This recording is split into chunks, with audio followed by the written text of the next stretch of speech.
আমার দ্বিতীয় অনুরোধ, আমার কথা হয়তো কোনো স্পষ্ট হবে না বলার কারণে আমাকে ক্ষমা করবেন। অস্পষ্টতা আমার পূরণ করে দেবেন ইনশাআল্লাহ।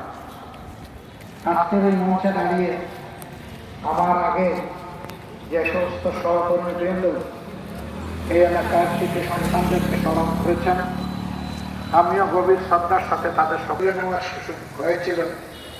সেই শিশুকে আজকে এখানে এসেছে। আমি বলেছিলাম যে ওরা একটু নিয়ে সাধারণত ওরকম ভেতরে যাদেরকে তুলে সবুজ বাচ্চা আমরা চেষ্টা করি সে প্রাপ্ত বয়স্ক না হওয়া পর্যন্ত লেখা করা সম্পূর্ণ না হওয়া পর্যন্ত তার আত্মিক দায়িত্বটা পালন করার চেষ্টা ছিল।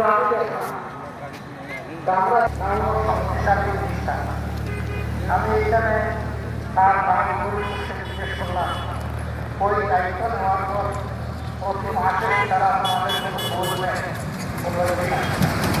যতদিন পর্যন্ত প্রাপ্তবয়স্ক না হবে তার লেখাপড়া চলবে। আমরা এই পরিবারের সাথে প্রতি মাসের 1 তারিখে এসে হাজির হব ইনশাআল্লাহ। এটা চলতে থাকবে ইনশাআল্লাহ। আমরা এখানে দেখবো না, কারণ আবার এর মাঝেই আমাকে শান্তি নিয়ে আমরা এই বার্তা, কারণ আমরা দেশের সমস্ত দলে আমরা এই দেশে কোনো মেজরিটি এবং মাইনরিটি মানি না। আমি আস্তে আস্তে রহমান বাবুর বক্তব্য শুনছিলাম, তিনি বলেছিলেন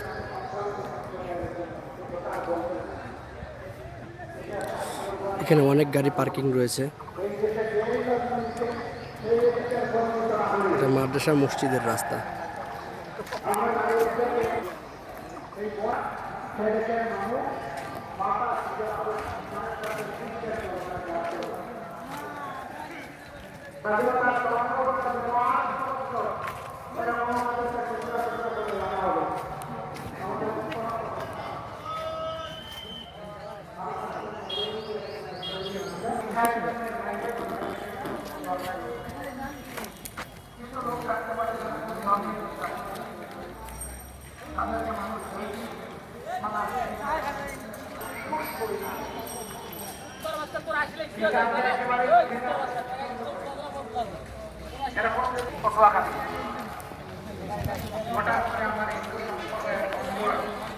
ওই ছেলেকে নিয়ে মানুষের সামনে হাজির হয়েছে।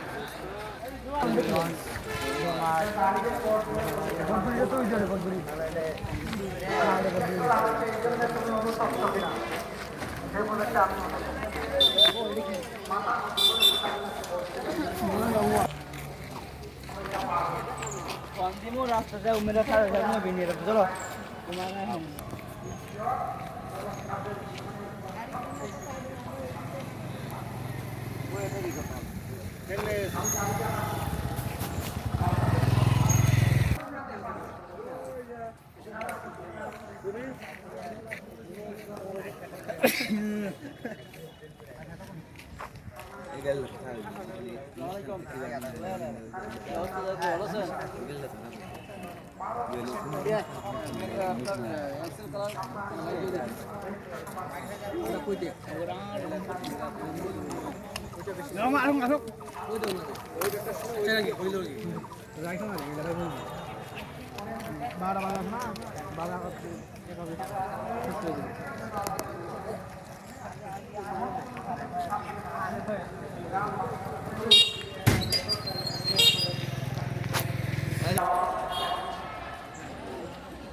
আমি দাবি করব এখানে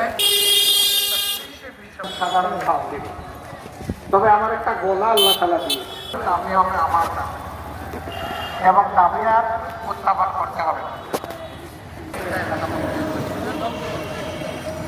বলছিলাম আজকের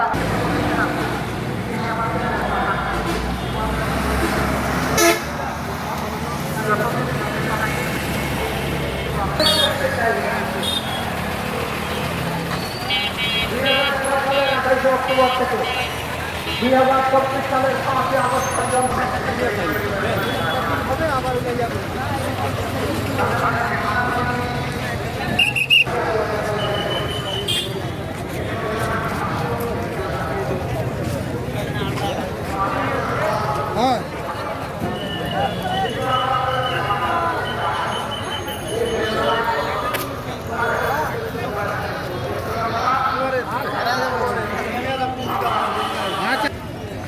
আমি যুবক ভাইদেরকে আগামী দিনের বৈষম্য দুর্নীতি দুঃশাসন মানবিক বাংলাদেশ গড়ার জন্য তোমাদেরকে এবং সেই মানুষের মুক্তির মিছিলে আমি পিছনে থাকবো না, ইনশাল্লাহ আমি তোমাদের সামনে থাকবো। আমাদেরকে কেউ কেউ মাঝে মাঝে এখনো ভয় দেখান, ধিক্কার দেয়। তারা বলেন এই হলে ওই হলে আবার আপনাদের ফাঁসি হয়ে গেল। আরে ভাই, কারে ফাঁসির ভয় দেখান? যারা শহীদ হওয়ার জন্য উন্মুখ, যারা পাগল, তাদেরকে ফাঁসির ভয় দেখা। এই ভয় করলে আমাদের নেতৃবৃন্দকে ফাঁসির কাছে দাঁড়াতে হতো না, পাতাকনের উপর দাঁড়াতে হতো না এবং ফাঁসির রশি গলায়। ছাত্রদেরকে বলি, আল্লাহ যদি এই দেশ পরিচালনার দায়িত্ব আমাদের হাতে দেন, আমরা তোমাদেরকে এমন শিক্ষায় গড়ে তোলার চেষ্টা করব যেখানে তোমরা সৃষ্টিকর্তা আল্লাহকে ভয় করবে এবং দুনিয়ার শ্রেষ্ঠ কারিগরের হাত নিয়ে শিক্ষা প্রতিষ্ঠান থেকে বের হবে।